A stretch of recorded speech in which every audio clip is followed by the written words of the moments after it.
Let me ask you a question. How often do you find yourself chasing down old people on the side of the street? My guess is not too often, but that's exactly what I had to do. Hello, my name is Eric, a grade 12 IB student at West Vancouver Secondary School. To clarify my introduction, every student in IB has to complete a capstone project called the extended essay, in which we had to do extensive research. And for me, I explored the effects of housing density on seniors' quality of life in West Vancouver. Before I get started, I want to play a little game with you all. Turn to the person next to you and introduce yourself. Maybe it's your name and your hobbies. So, how is that for you? I guess a little bit awkward. Maybe not for some of you, but for me, it has always been. Imagine doing that 100 times. In fact, one of my tasks in the extended essay included surveying 100 seniors to collect data, hence chasing down old people earlier. I started off excited and with a plan. I was going to hit the community center, the senior center, and the library, all the hotspots for senior citizens. However, while my plan and excitement were strong, my nerves got the best of me. I would walk up to a person, and I would be so nervous that I physically couldn't force my words out. So I would be standing there, stuttering and stammering, while the respondent wouldn't even know what I wanted from them. As the time for the assignment was ticking down, I wasn't even close to my target 100. So I got desperate. I realized that if I continued my ways, having self-judging voices inside my head, caring so much about what others thought of me, I would never get this done. So I started cornering seniors who were picking lettuce on the vegetable aisle in supermarkets and chasing down bikers and walkers on the seawall. I even started going to churches on Sundays, anywhere, anything I could do to get more surveys. One day, as I was roaming in neighborhoods, I came across a couple gardening in their front yard. I must have been so glad to see people that I forgot to check if they were actually seniors. And when I asked if they were over the age of 65, they got very offended because they obviously weren't. Although it's right around that time that I had a revelation. Through all these embarrassing encounters, I realized one thing. All those voices, those judgments, were coming from within myself. Sure, there were a couple of people who told me to get out of their face, but overall, I was the only person preventing me from getting out of my shell and talking to strangers face to face. Through this thought process, I learned to let go. With a new power in me, I went around and finished gathering the remaining surveys in no time.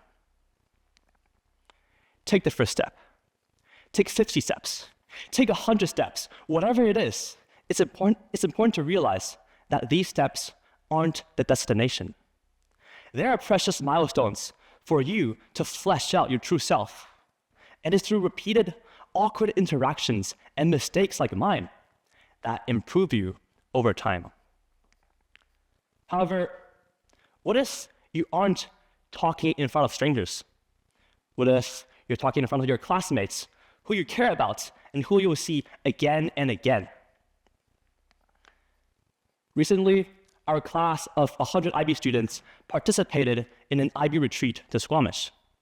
And as part of the council who organized this event, I stepped up to lead icebreaker activities.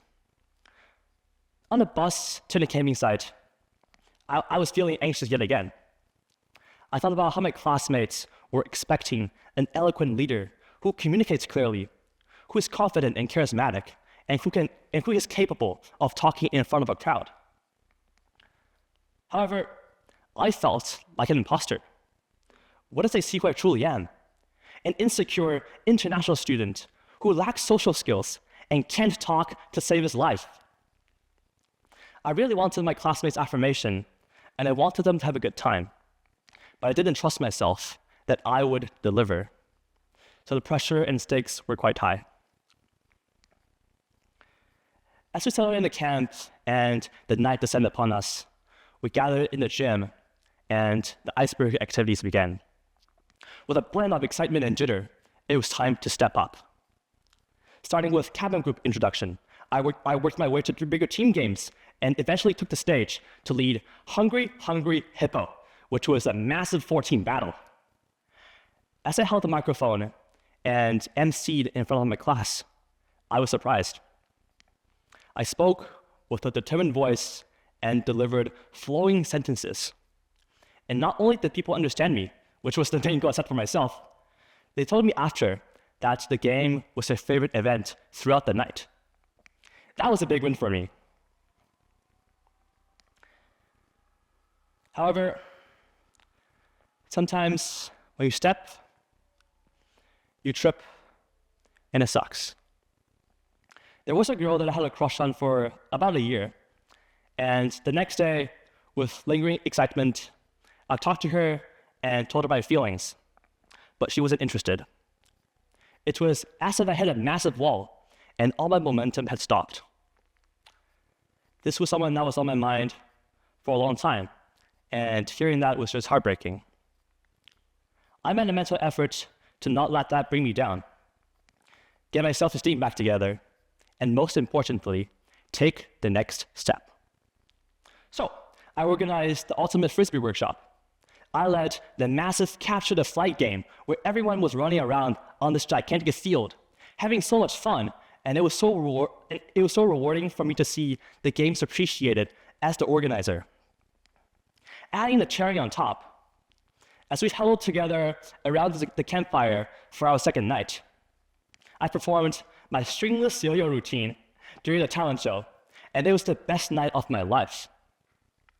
Public performance, something that scared me to my core previously, no longer gave me butterflies. It was as if it was natural to me, to the point where I craved being watched and judged, not caring if I fumbled because I was confident in myself. I've had it all through these 2 short days. If you were to hire a Hollywood screenwriter, you could not create a better storyline. When we venture beyond our comfort zone, we risk putting ourselves out there, which is scary for everyone. Sometimes we fall through the cracks. Sometimes we run into a wall, and that's okay. The most important thing is we get up again, embrace the ups and downs, knowing that you're getting better every step of the way. All these stories on my journey have led me here, standing in front of all of you on this TED Talk stage. I had massive doubts. I didn't believe in my ability to deliver this talk. I was saying to myself, look, you're just a 17-year-old high school student. You're not qualified. You have no advice to share, and it's not your business talking to someone who has a wealth of experiences over you. I procrastinated so much that I submitted my TED Talk application 1 month after the initial deadline. When I finally had my thoughts somewhat sorted out, I had to plead my way and reach out to the event organizer to get accepted as a speaker. Yet, despite all these struggles, I'm here. Through talking to 100 strangers, I learned to let go of inner judgments. Through expressing feelings for my crush, I learned to be vulnerable. Through stepping up during IB retreat, I learned to overcome my fear of public performance. And now, I'm here, speaking in front of all of you. Whatever it is that you want to accomplish in this world, it all starts with taking that first step. Thank you.